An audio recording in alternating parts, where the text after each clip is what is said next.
When I stepped into the courtroom that morning, my daughter Lena rolled her eyes and leaned toward her husband, Trent, whispering something that made them both smirk. But then, something unexpected happened. The judge lifted his head from the stack of papers, his eyes locking on me. His expression froze as if the past had walked into the room. In a hushed voice barely audible, he said, "It's her." The entire courtroom went silent. Lawyers paused mid-sentence, clerks stopped typing, even the bailiff shifted nervously. Lena's smug look wavered, and Trent frowned with confusion. They had no idea what those two words meant, but I did. I had lived long enough to recognize when fate was about to turn. They thought I was just an old woman clinging to a house. They believed they had stripped me of every ounce of dignity. What they never realized was that I carried a story much older, much stronger than their greed. Every morning in Riverton began the same way for me. I rose at 6, poured water into my old kettle, and reached for the chipped mug that had survived more than 20 years of breakfasts. The smell of fresh coffee filled the kitchen while I checked on the African violets lined up on the windowsill. My late husband Harold loved those flowers, and tending to them kept him close to me even after he was gone. My life was not extraordinary. It was a rhythm of small habits, each one stitched with memory and meaning. I had never traveled far or lived in luxury, but I had poured every ounce of myself into raising my daughter, Lena. I worked late nights cleaning offices, sold baked pies at church events, and mended dresses for neighbors, all to make sure she had opportunities I never knew. To most people I was just a quiet grandmother, but in my heart I carried decades of sacrifice. That Thursday evening was meant to be special. I had spent hours preparing Harold's favorite chicken and dumplings, the dish Lena used to beg for as a child. I laid out my embroidered tablecloth, the one I had worked on when Lena was a teenager, and placed fresh flowers in the center of the table. I wanted to remind her that this was still her home, filled with love and memories. When they arrived, Trent walked straight into Harold's old armchair, switched on the television, and acted as if the house belonged to him. Lena stood there in the green dress I had bought her, her expression as cold as winter air. "Mom, we need to talk," she said in a clipped tone that made her sound like a stranger. She announced that the house was too big for me, that I couldn't maintain it anymore, and that they needed it for their growing family. They had already found a retirement community perfect for someone my age. My voice trembled as I pleaded, reminding her this was where her father had died holding my hand, where every wall carried our story. But she only said, "Memories are in the heart, Mom, not on the walls." A few days later, Trent arrived without warning, bringing along a real estate appraiser in a gray suit. The man walked through my house as if it were all ready for sale. He measured rooms with quick, detached movements and scribbled notes on a clipboard. "The pipes are outdated," he said flatly. "The kitchen tiles are old-fashioned. This place would need a full renovation." I stood silently in the corner, clutching the edge of my apron. Those tiles he dismissed so casually had been placed one by Harold's hands when Lena was 10. I remembered the sweat on his brow, the patience in his smile, the hope in his voice as he told me, "This kitchen will last us a lifetime." And now it was being reduced to a line on a checklist. Lena followed the appraiser, nodding at his comments, never once looking at me. Each word felt like a hammer striking the walls of my heart. My home was no longer sacred to them. It was only property, numbers, and profit. The following week, they returned with a lawyer in tow. Trent carried himself like a man already in possession of the house, while Lena avoided meeting my eyes. The lawyer spread a stack of documents across my dining table and spoke with a rehearsed politeness. "Mrs. Whitaker, these are the transfer papers. Once you sign, the property will be in safe hands. Everything has been arranged for your comfort." I scanned the pages, the words blurring together. Transfer of ownership, permanent, irrevocable. My chest tightened as I realized this was not about selling the house to someone new. This was about taking it for themselves. When I refused, Trent's mask slipped. His tone hardened. "You're not in a condition to make decisions anymore, Nora. Lena is your heir. She's acting in your best interest." The lawyer added quietly, "If you don't cooperate, we may have to consider proceedings for mental incapacity." The room spun. My own daughter, the child I had worked myself ragged to raise, was preparing to strip me of everything I had left. My hands shook, but I forced the words out. "I'm not signing anything." That night, sleep would not come. I sat in Harold's armchair, the silence of the house pressing down on me like a heavy blanket.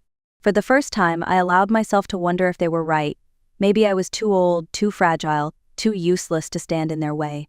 The thought cut deeper than any insult Trent had ever thrown at me. My eyes wandered to the framed photos on the wall. Lena, as a baby in my arms, Harold smiling at her graduation, our family gathered around Christmas dinner. Every memory told me I had lived for others, given everything. Now I was being treated like a burden. I whispered into the quiet, "Harold, I don't know how to fight this alone." The next afternoon, as I wandered through the house like a ghost, I opened Harold's old desk drawer. It was mostly filled with faded bills, envelopes, and letters I had seen before. But tucked beneath them was a slim folder bound with a tiny lock. My breath caught. I had never noticed it in all these years. I searched the drawers, then the shelves, until I found a small brass key hidden inside one of Harold's favorite books about investing. My hands trembled as I slid the key into the lock and turned it. The folder creaked open, and inside was a stack of documents neatly arranged with Harold's initials on the corner. Most pages were contracts and statements I didn't fully understand, but one caught my attention instantly. It was a will, signed and dated just 6 months before Harold had passed. I sank into the chair as I began to read. Line by line, my reality shifted. Harold had been far more careful, far more deliberate than I had ever realized. And what Lena and Trent thought they could take from me was only a shadow of what Harold had left behind. Harold had never spoken much about money. I thought we lived on his modest salary and the little I earned from odd jobs. But as I flipped through the folder, the truth unfolded before me. For decades he had quietly invested every extra dollar buying small properties when prices were low, putting money into company stocks, even purchasing a piece of land outside Riverton that was now worth a fortune. The numbers on the statements made my head spin, but the greatest shock was yet to come. The building where Lena and Trent lived, the place they thought they were paying rent for each month, was ours. All those checks had been funneled into an account under Harold's name, now mine. For 2 years since his death, rent from every tenant had been quietly deposited, untouched, waiting for me. My heart pounded as I realized I wasn't just a widow clinging to a single house. Harold had left me an empire my daughter and her husband knew nothing about. At the bottom of the folder was an envelope addressed in Harold's familiar handwriting. My fingers shook as I unfolded the letter, and his voice seemed to rise from the page. "My dearest Nora, if you are reading this, then I am no longer by your side. Forgive me for keeping this secret, but I wanted it to be a gift for your later years. You worked harder than anyone I've ever known, and you gave everything for Lena and me. I wanted you to live without fear, to know you would always be safe. I must also tell you, I never fully trusted Trent. There is something in him that worries me, an ambition that has no heart. That is why I arranged the inheritance as I did. If Lena treats you with love and respect, she will share in this legacy. If not, you hold all the power to protect yourself. Use it wisely, not to hurt, but to teach." By dawn, I had made my decision. The tears from the night before had dried, replaced by a calm I hadn't felt in years. I brewed my coffee, watered the violets, and set the folder of documents neatly on Harold's old desk. For the first time in a long while, I felt steady, almost unshakable. When Lena and Trent arrived that morning with boxes and movers, expecting me to be packed and ready, they found me sitting in my armchair, sipping tea as if nothing in the world could bother me. "Mom, what are you doing?" Lena asked impatiently. "The movers are here." "I'm not leaving," I said, my voice even. Trent smirked, stepping closer, his tone sharp. "Mrs. Whitaker, you don't have a choice." I met his eyes directly, refusing to look away. "You're right, Trent, I don't have a choice. But it turns out you don't either." The movers stood awkwardly in the hallway, waiting for instructions. Trent waved his hand toward them as if signaling troops. "Go on, start with the living room," he barked.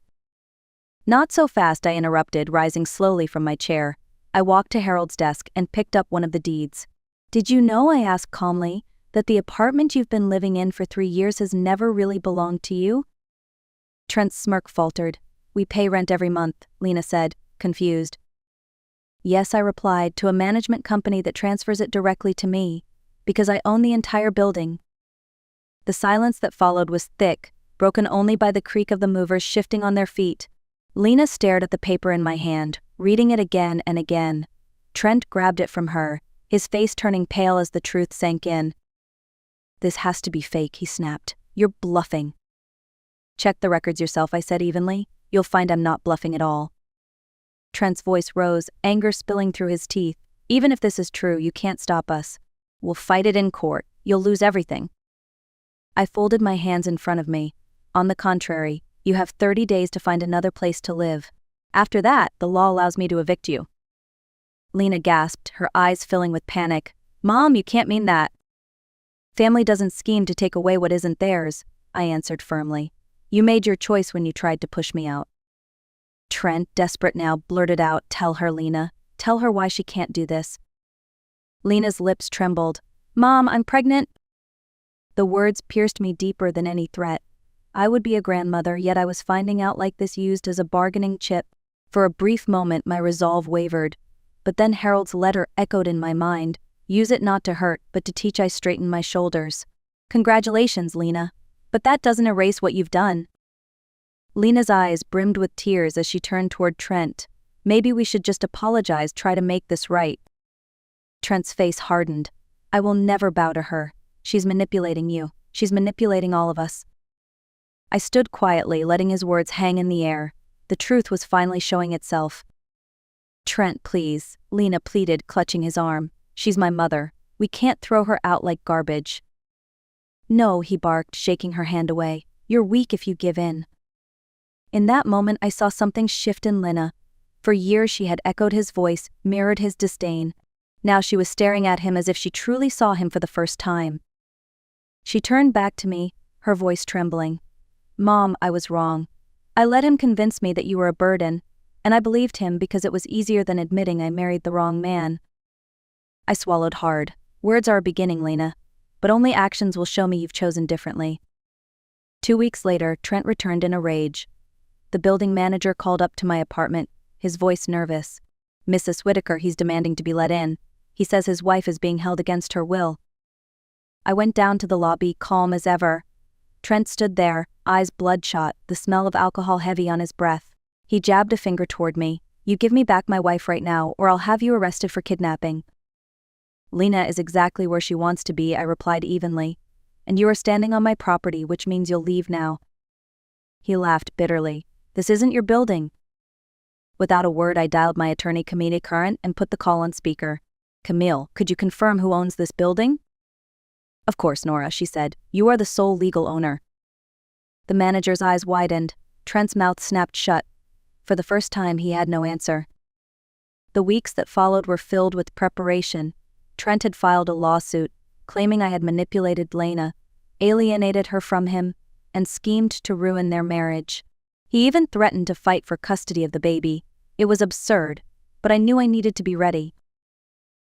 Camille gathered everything: text messages where Trent insulted Lena, voicemails where he threatened to leave her if she didn't push me into a retirement home, and sworn statements from neighbors who had heard his shouting through the walls. Piece by piece, the truth was documented. At the kitchen table, Camille coached me. Answer directly, Nora, no extra words. The truth speaks for itself. Beside me, Lena practiced too, her voice shaking as she read her statement. I betrayed my mother because Trent convinced me she was weak. I was wrong. Hearing her say it aloud was painful but necessary. The courtroom would demand nothing less than honesty. The morning of the trial arrived with heavy clouds. Trent strutted in with an expensive lawyer at his side, his confidence fueled by arrogance. He glanced at me with the same contempt I had seen for years, but this time I felt no fear. I had truth on my side. His attorney painted me as a bitter old woman who couldn't let go, a manipulative mother who used money to destroy her daughter's marriage. The words stung, but I sat silently, waiting. When it was our turn, Camille rose with calm authority. She laid out the evidence: text messages dripping with insults, recordings of threats, and witnesses ready to testify. Each piece struck like a hammer, and Trent's smirk began to fade. Then came the moment no one expected. The judge removed his glasses and looked at me closely. Mrs. Whitaker? Nora Whitaker? His voice softened. Do you remember me? 30 years ago, family court, Judge Harlan's office, you were the secretary who stayed late to help an overwhelmed intern. Recognition struck. Beneath the gray hair and stern demeanor was Marcus Ellery, the timid young man I had once encouraged. Marcus, I whispered, my throat tight. Of course I remember. The courtroom froze. Trent's lawyer stammered, claiming conflict of interest. But Judge Ellery's voice was steady. There is no conflict. There is only justice.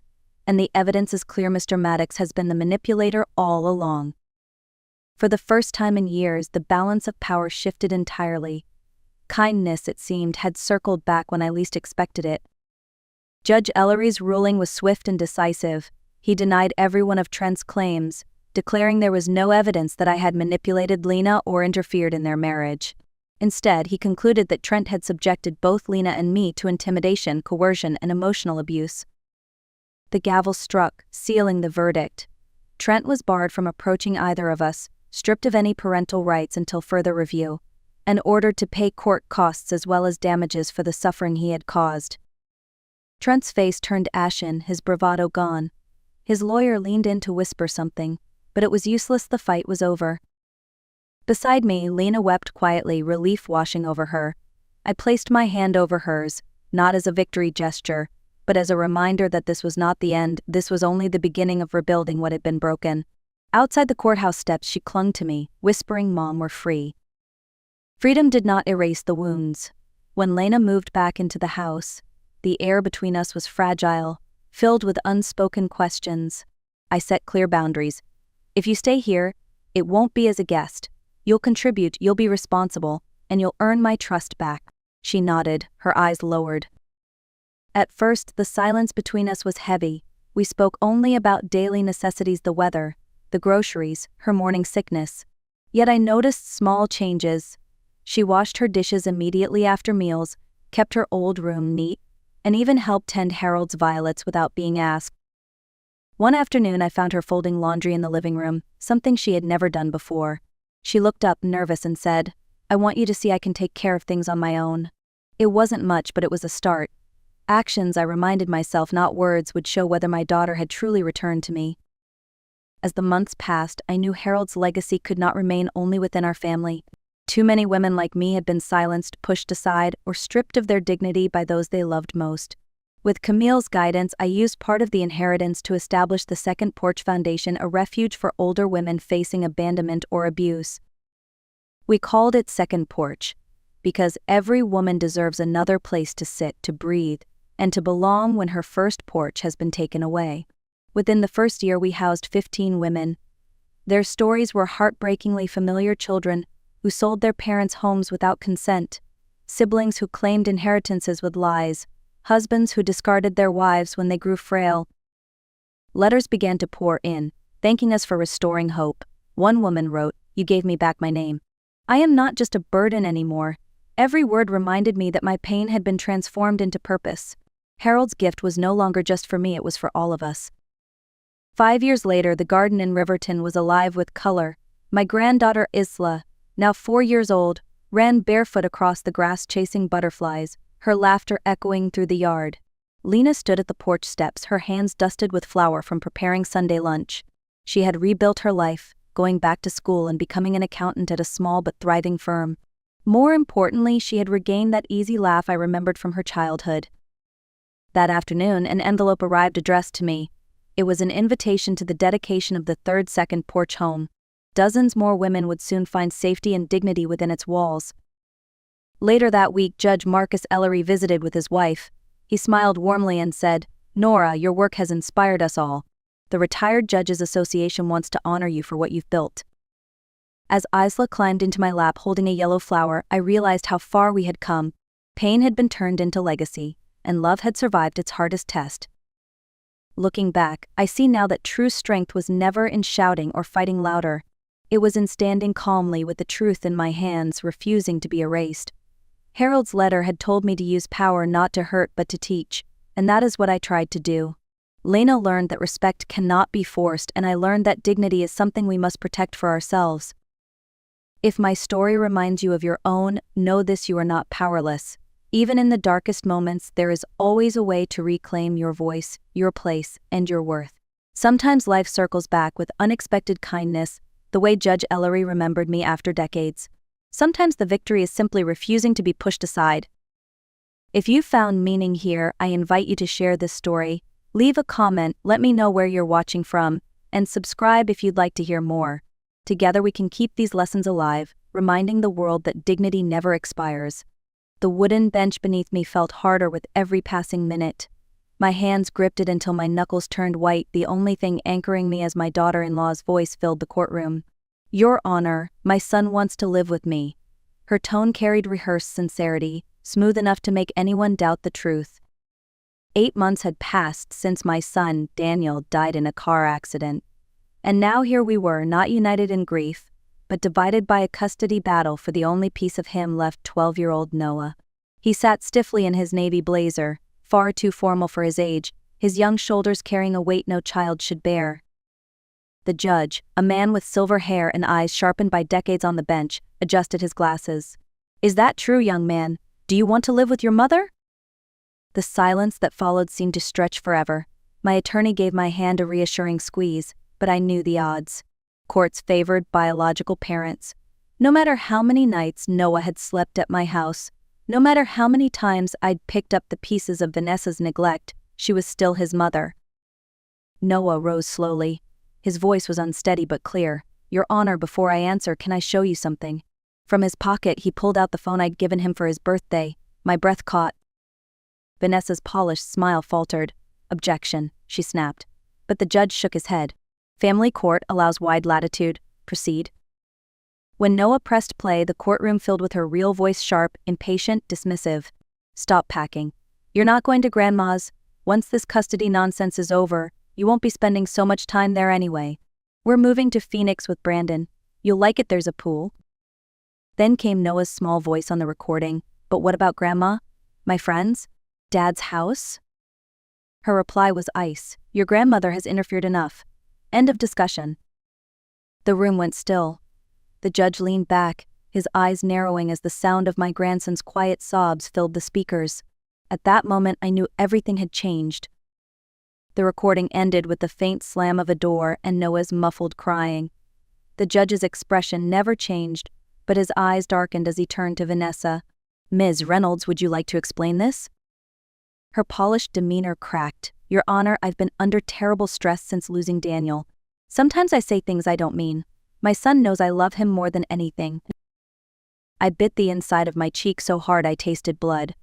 For months I'd watched her cancel school pickups, leave meals undone, send Noah to me with rumpled clothes and unfinished homework. Love wasn't what I'd seen. The judge looked back at Noah. Is there more to this? My grandson nodded, hands trembling slightly as he scrolled. Yes, sir. From later that night. He pressed play again. Vanessa's voice returned, this time speaking to Brandon, her new boyfriend. Once I have full custody, we'll have more flexibility with Noah's trust fund. That old woman won't be able to block anything. And the house is already mine, but the insurance money went into the trust. Once custody is final, we'll petition to be sole trustees.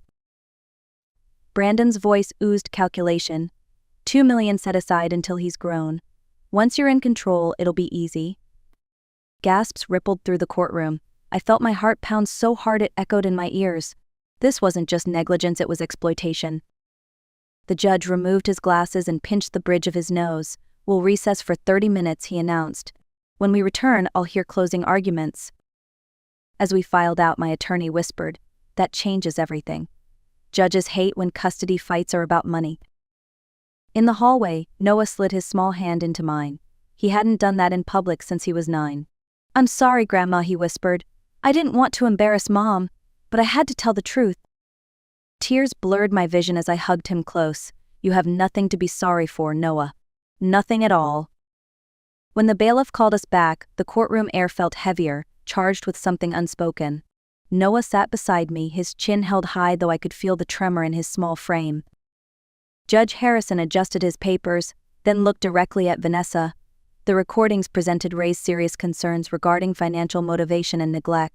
Effective immediately, I'm granting temporary custody to the maternal grandmother, Ms. Clara Townsend, pending a full home study and psychological evaluation of all parties. For a heartbeat, silence. Then the words seemed to explode inside me. Temporary custody, those 2 words meant Noah would sleep under my roof, without fear of being uprooted overnight. Vanessa's face drained of color, then hardened into fury. This isn't over, she hissed, her voice low but sharp enough for me to hear. Noah squeezed my hand as we walked out. Can I put my things in the blue room, Grandma? He asked softly. That was the room that had grown with him from crib to bunk bed to a teenager's space filled with space posters and books. Of course, I replied, my voice catching. I wanted to make it sound ordinary, as though this were just another weekend visit, but inside I knew we had entered a new chapter. At home, I made grilled cheese sandwiches, Noah's favorite comfort meal. He dropped his backpack by the stairs and said casually, "Mom didn't make breakfast this morning. She was busy getting ready for court." The comment was so offhand, so normal for him, that my chest ached. As he ate, I called Rachel, my daughter, who had flown in and out during her surgical residency.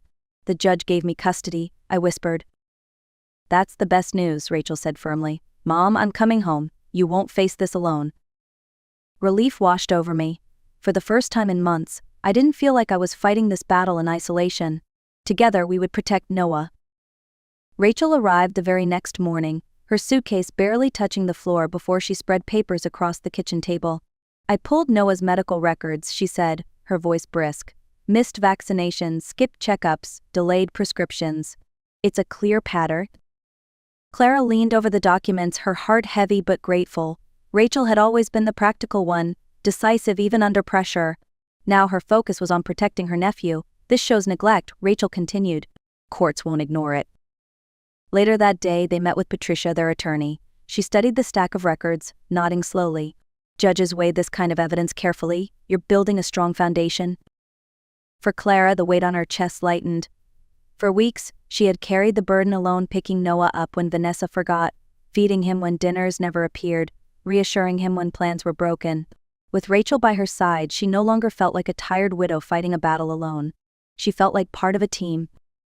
That night, Clara overheard Rachel tucking Noah into bed. His voice was small but earnest. "Aunt Rachel, do you think Dad would be okay with all this?" Rachel smoothed his hair. "Your dad wanted one thing, for you to be safe and loved. Grandma and I are making sure of that." Noah was quiet for a moment before whispering, "I know. He trusted you both." Clara stood in the hallway, tears stinging her eyes. It wasn't just about legal documents or courtrooms anymore. It was about a boy holding on to what was left of his father, trusting the two women who had promised to carry him through. In that moment, Clara knew they were no longer just defending custody. They were fighting for Noah's future. Clara had barely started to breathe easier when Patricia called with new developments. Vanessa had filed an emergency motion, claiming Clara was exploiting Noah for financial gain. "She's accusing you of using his trust fund for yourself," Patricia explained. Clara nearly laughed at the absurdity. Since Daniel's death, every expense had been by the book: mortgage payments, tuition, school supplies, all carefully tracked. Still, Patricia warned, "It's a smart tactic. It shifts the spotlight from her behavior onto you. The court will have to investigate." Rachel slammed her coffee mug down. Classic Darvo: deny, attack, reverse victim and offender. She's projecting her own motives onto you. A second blow came quickly. Vanessa demanded supervised visitation for Clara, accusing her of manipulating Noah against his mother. Clara's heart clenched. "I've never said a word against her to him," she whispered. Rachel squeezed her hand. "The truth will stand. But we need evidence." That evening, Clara confided in Diane, her neighbor and longtime friend. Diane's outrage was immediate. "Everyone on this street has seen Noah show up at your door, hungry or wearing the same shirt for days. If the court wants testimony, you'll have plenty." True to her word, Diane rallied the neighborhood. Within days, Clara's inbox filled with written statements, accounts of Vanessa's neglect, her absences, her indifference. Families who had quietly observed now spoke up with clarity and compassion. When Rachel returned from picking Noah up from school, he carried his phone close to his chest. "Grandma," he said quietly, "I've been keeping recordings too. Times Mom forgot me, or when she said things about Dad's watch collection. I wanted proof." Clara's throat tightened. He was 12, too young to carry such responsibility. Yet his determination echoed Daniel's own. Clara hugged him tightly. "Thank you, sweetheart. But remember, this fight isn't yours to carry. It's ours." Still, she knew, his courage might become their strongest defense. The first sign of retaliation came at 3 a.m. A shattering crash jolted Clara from sleep. Heart pounding, she crept downstairs to find glass glittering across the living room floor. A brick lay in the center of the carpet with a note tied to it: "Drop the case or worse next time." She dialed 911 with shaking hands, whispering to the dispatcher, "My grandson is in the house. Please hurry." Noah, still asleep upstairs, never heard the officers arrive. They documented the damage but offered little comfort. Without witnesses or camera footage, we can't identify who did this? By sunrise, Rachel had installed a full security system. Cameras covered every corner of the house. Noah watched wide-eyed as his aunt drilled mounts into the siding. "Do you think Mom did it?" he asked hesitantly. Clara chose her words with care. Sometimes desperate people make poor choices. What matters is that you're safe. 2 days later came the second attack, less violent, but no less damaging. Vanessa launched a social media campaign, posting old photos of her with Daniel and Noah, crafting captions about a grieving mother being alienated by a controlling grandmother.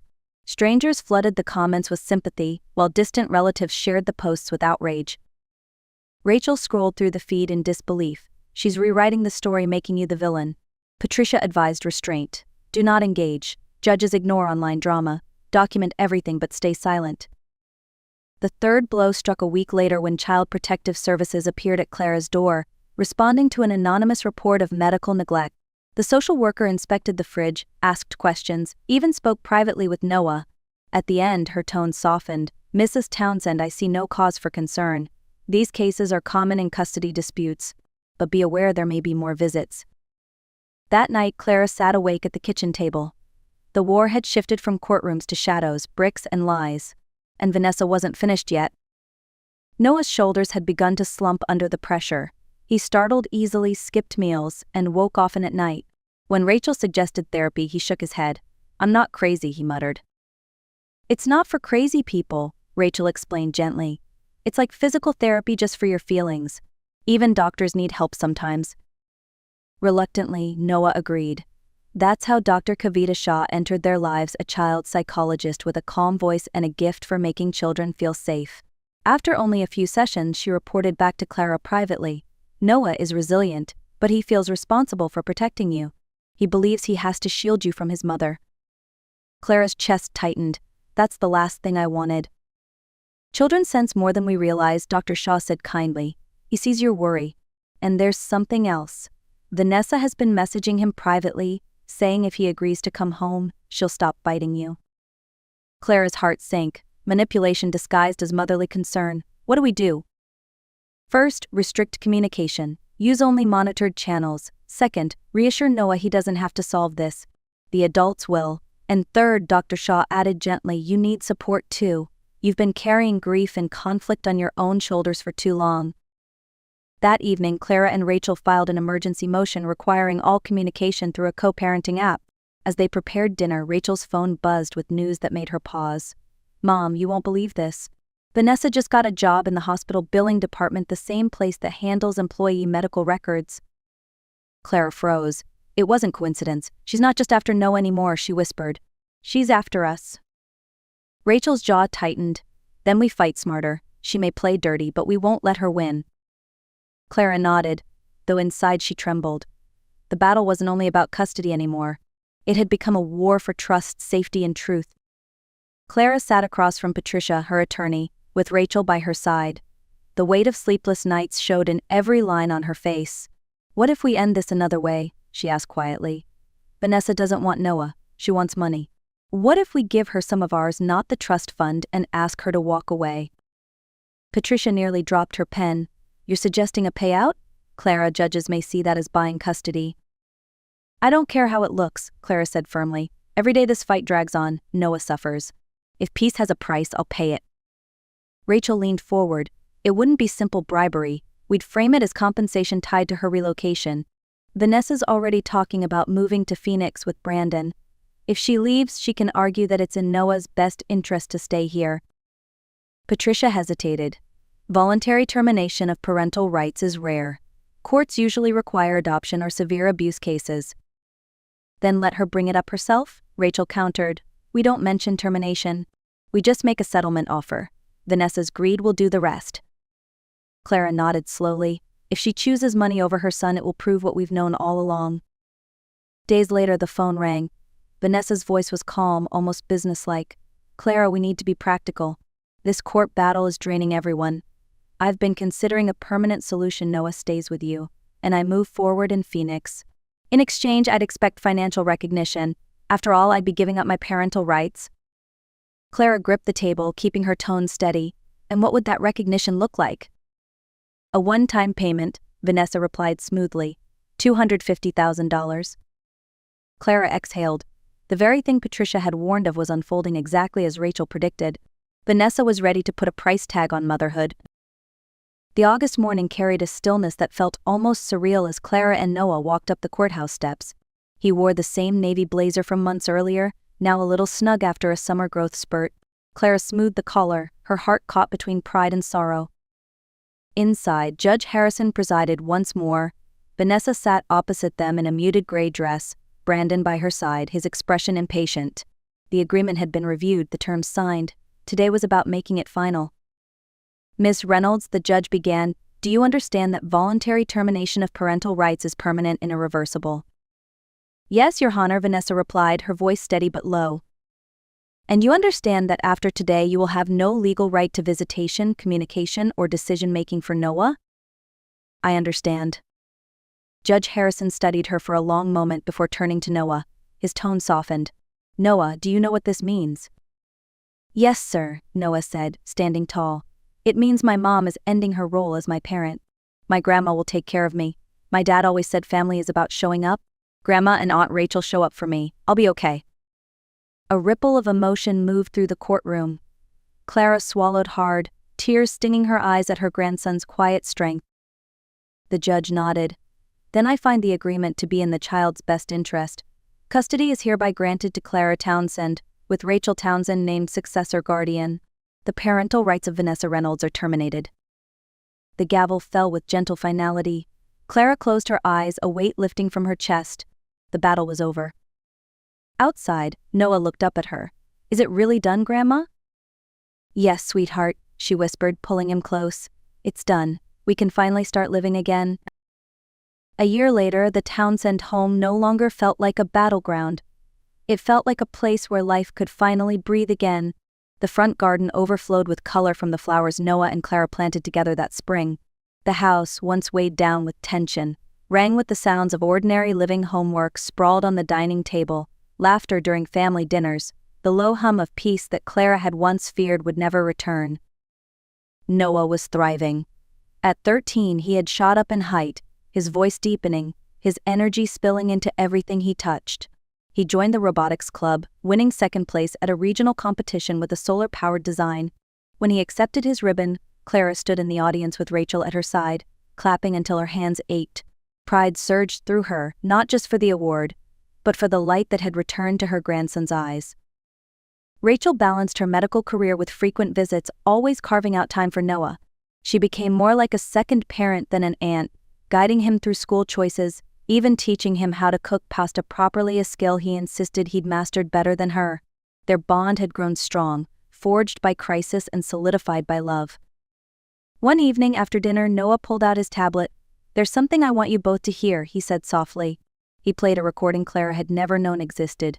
It was Vanessa's voice, quiet, almost weary. I was never meant to be a mother. Daniel wanted a child and I tried, but I can't do it. He deserved better for Noah. When the recording ended, Noah looked down. I kept it back then. I didn't want the judge to hear it. It would have destroyed her completely. Even if she hurt me, she was still my mom. Clara felt tears slip down her cheeks. She reached across the table, covering his hand with hers.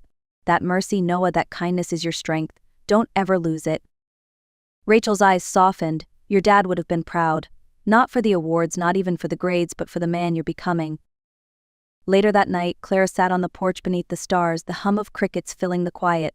She thought of Daniel, his laughter, his stubbornness, his fierce devotion. She whispered into the night, as though he could hear, he's safe, my son. We kept our promise.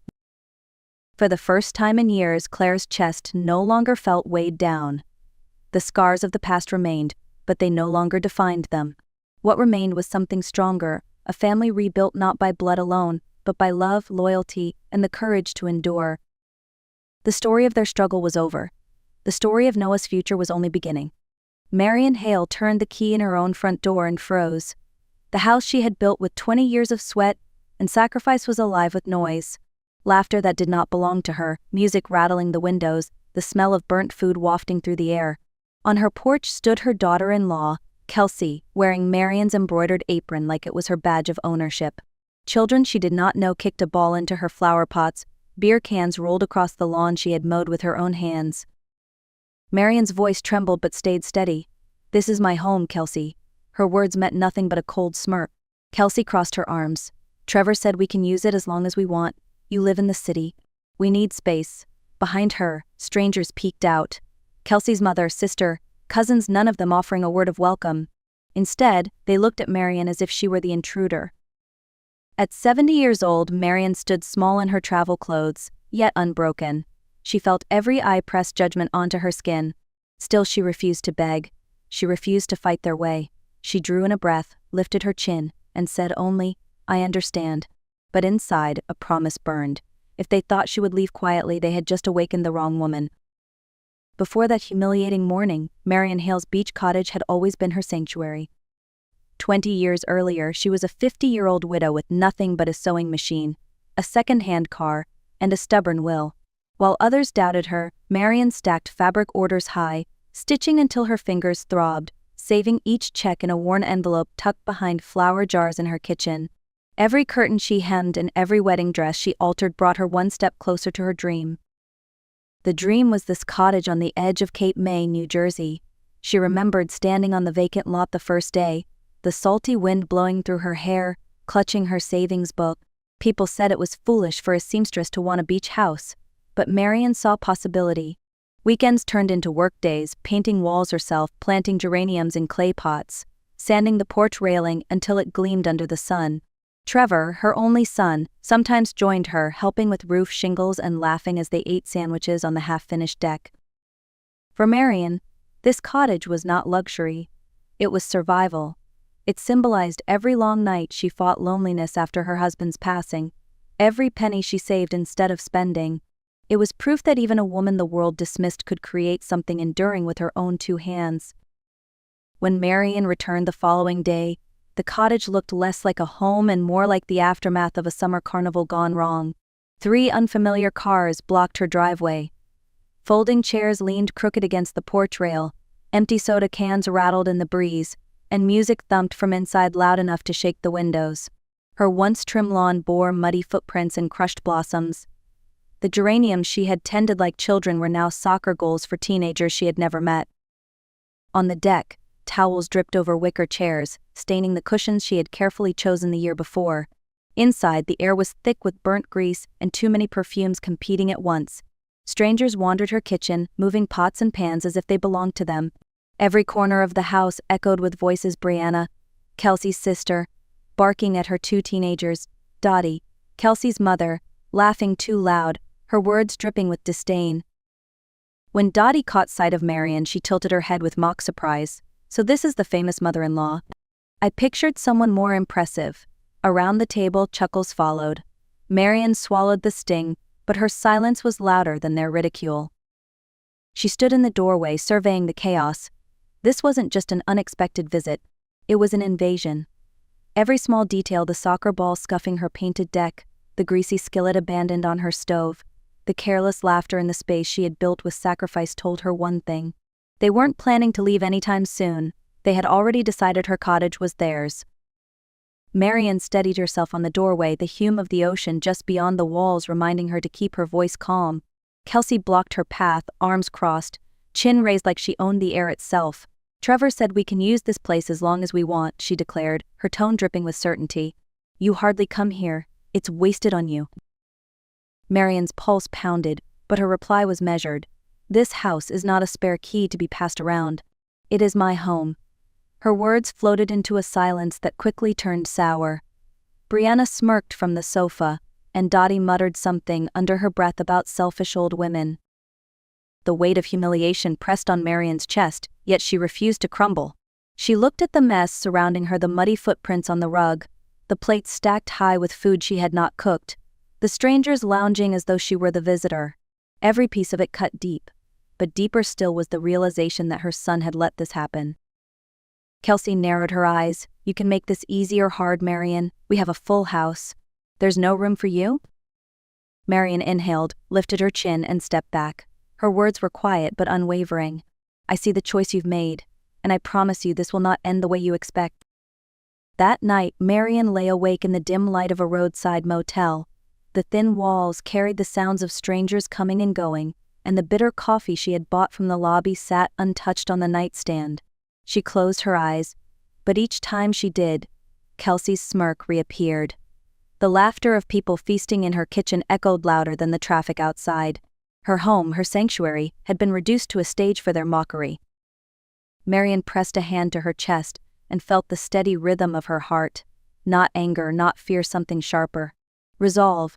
She opened her notebook, the one she usually reserved for grocery lists and sewing measurements, and began to write. Every detail spilled onto the page: the broken flower pots, the towels on her chairs, the way Brianna's teens had shouted at her to leave. She wrote down each word Kelsey had thrown at her, as if recording evidence for an invisible jury. Then she paused and looked out the window. The moonlight spilled over the ocean in the distance, reminding her why she had fought so hard to own that piece of coastline. Marian whispered to herself, "If they think I'm powerless, they've forgotten who built that house brick by brick." By dawn, her decision was clear. She would not run. She would not yield. She would fight. Early the next morning, Marian returned to the cottage under the pretense of collecting medicine she had forgotten. Brianna opened the door, her voice curt, her eyes heavy with annoyance. "She's asleep," Brianna muttered about Kelsey, waving Marian through as if granting a favor. The smell hit her: first grease, cigarette smoke, and too much perfume mingled together. Her chest tightened. This was no longer her sanctuary. She climbed the stairs quietly and stepped into her bedroom. Her closet doors were flung wide. Dresses and blouses were stuffed into plastic bags, shoes piled like junk ready for donation. 2 children she didn't recognize sprawled across her bed, the quilt she had stitched by hand tangled beneath them. On the floor, her favorite pillows bore stains that made her stomach twist. But the worst discovery waited behind the closet wall, her hidden nook, the place where she had always kept her most important papers. The small space was ransacked. Her jewelry box gaped open, pearl earrings and a gold watch missing. The deed to her cottage lay wrinkled on the floor. And then she saw them: documents she had never written, thick with legal jargon. A petition to transfer the property into Trevor's name. The justification read, "Owner incapable due to advanced age." At the bottom, a note in Kelsey's handwriting, once signed, "We can sell for $300,000. Marian's breath caught. They weren't just occupying her home. They were plotting to erase her from it entirely. She gathered every paper, every scrap of proof. The war had just begun. Marian drove straight to Seaside Federal Bank, her mind sharper than it had felt in years. She walked through the glass doors carrying a folder stuffed with the paper she had found. Alyssa Grant, the branch manager who had known Marian for over a decade, greeted her with the same professional smile she always offered. But when Marian sat down and placed the folder on her desk, the smile faded. "Alyssa, I need to know exactly how much I have," Marian said firmly. "And I need protection." Together they reviewed every account. The numbers glowed on the screen: checking, savings, certificates of deposit. Decades of careful saving, a few $100s at a time, had grown into something substantial. Enough to cover her needs, enough to fight. Marian exhaled, a weight lifting. "I want it in writing," she said. "A statement confirming I'm of sound mind and fully managing my own finances." Alyssa nodded. "I'll have it ready this afternoon. And Marian, this is serious. You should see a lawyer. A strong one." Marian's lips tightened into a small, determined smile. "Do you have a name?" Alyssa slid a card across the desk. "Samuel Ortiz. He's handled family property disputes for years. If anyone can put a stop to this, it's him." Marian tucked the card into her folder, alongside the evidence she had gathered. The fear she'd felt only yesterday was replaced by something far stronger. She wasn't a helpless old woman. She was a woman with resources, allies, and the will to defend what was hers.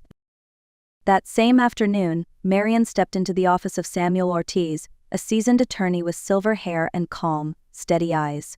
His office smelled faintly of old books and fresh coffee, the kind of place where details mattered. He motioned for her to sit, opened a yellow legal pad, and said, "Start from the beginning. Do not leave anything out." Marian told him everything: Kelsey's smirk at the doorway, Brianna's mocking laughter, the children sleeping in her bed, the documents in her hidden closet. She laid the forged medical report on the desk. Ortiz studied it with narrowed eyes. "This signature belongs to a doctor you've never met." Marian nodded. "That alone is falsification of medical records. A federal offense." He jotted quick notes, his pen scratching firmly against the page. "Here's the plan," Ortiz said, looking directly at her. "First, we file for an emergency eviction. Trespassing is clear. Second, we report the theft of your jewelry. Third, we notify the medical board about this fraudulent report. And finally, we request a restraining order to protect you from further interference. Marian asked the only question that mattered: how long will it take? If the judge sees the evidence, the eviction could be immediate, Ortiz assured. The rest will follow. He paused. Are you willing to see this through, even if it destroys your relationship with Trevor? Marian's jaw tightened. If my son chose betrayal, then he destroyed that relationship himself. My job now is to defend what I built. The next morning, Marian spread her papers across the motel desk like a general preparing for battle. Every scrap of proof was sorted, dated, and labeled. She slipped photographs from her phone into printed sheets, close-ups of mud smeared across her rugs, her kitchen sink overflowing with greasy dishes, the shattered geranium pots scattered on the deck. Each image carried weight, silent witnesses to the truth. She added screenshots from Brianna's social media. There was Brianna posing in Marian's hammock, captioned, "Family vacation at our new beach house." Another shot showed her serving drinks in the kitchen, grinning as if she were the rightful hostess. Each post was time-stamped, another nail in the coffin of their lies. Marian carefully highlighted the captions before sliding the sheets into plastic covers.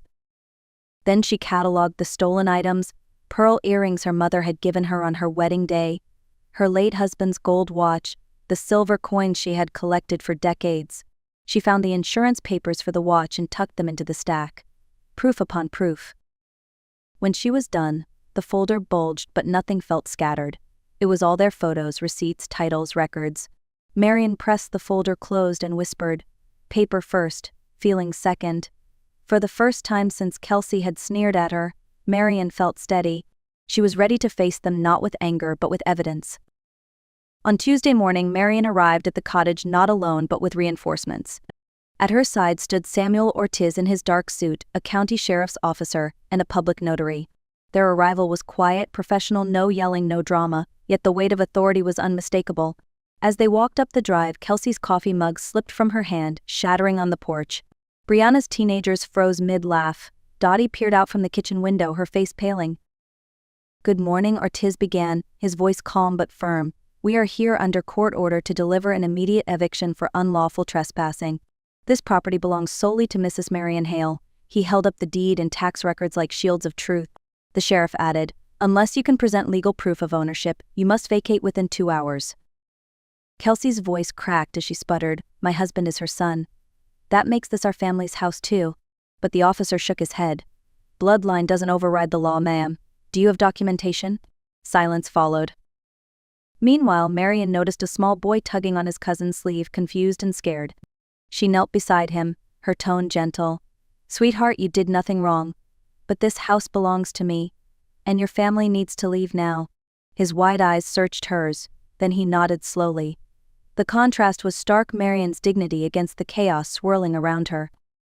Brianna tried filming the scene on her phone, but the notary stopped her. "This is an official proceeding. Put the device away." The humiliation spread like a wave, shouting, scrambling, bags dragged across the floor. Yet Marian stood still on her porch, hands folded, watching. She hadn't raised her voice once, but her calm presence spoke louder than their noise. The house was returning to its rightful owner. Trevor arrived halfway through the chaos, pulling into the driveway in his silver sedan, face flushed with confusion. He climbed out quickly, looking from the sheriff's car to the notary's briefcase. "What's happening?" he asked, though the truth was written in every box and bag being dragged from the house. Marian met his eyes. "Your wife told me you agreed to transfer my home into your name. Was that true?" Her voice was steady, almost gentle. Trevor shifted his weight, fiddling with his keys the way he had as a nervous boy. "It wasn't like that, Mom, we just thought." She cut him off. "Yes or no, Trevor, did you know about the papers?" The silence stretched. His shoulders sagged. "Yes," he whispered. "I knew." Kelsey swooped in, her tone sharp. "Tell her it was for the good of the family. Tell her you were protecting everyone." But Trevor's composure cracked. "Stop, Kelsey. Just stop." His voice rose for the first time, startling even himself. Marian felt her heart twist. The son she had raised with sacrifices he would never fully understand had chosen pride and pressure over honesty. But instead of rage, she answered with finality, "Then you've made your choice, and now I will make mine." The days that followed moved faster than Marian expected. Samuel Ortiz filed the eviction paperwork, and the court backed it without hesitation. The sheriff's report detailed every stolen item, from her mother's pearl earrings to her late husband's watch. Photos and screenshots were entered into record. Even the forged medical report, signed by a doctor Marian had never met, was now under investigation by the state board. News spread quietly but firmly. Neighbors noticed the police cars, whispers reached Trevor's office, and Kelsey's friends stopped commenting on her cheerful posts. Legal notices arrived in thick envelopes, each one carrying consequences more serious than the last. Asset fraud, falsification of medical documents, trespassing, theft. The family who had laughed at Marian in her own kitchen now spent sleepless nights meeting with lawyers. Their bills mounted, their excuses faltered, and their confidence cracked. Marian, meanwhile, moved with calm precision, signing papers, attending hearings, and answering questions with the steady tone of someone who had nothing to hide. The balance had shifted. What they thought would be a quick victory had become their undoing. One gray afternoon, the doorbell rang at Marian's cottage. Standing there was Kelsey, alone, clutching a canvas bag. Her eyes were swollen from crying, her voice thin. "I came to return your things," she whispered.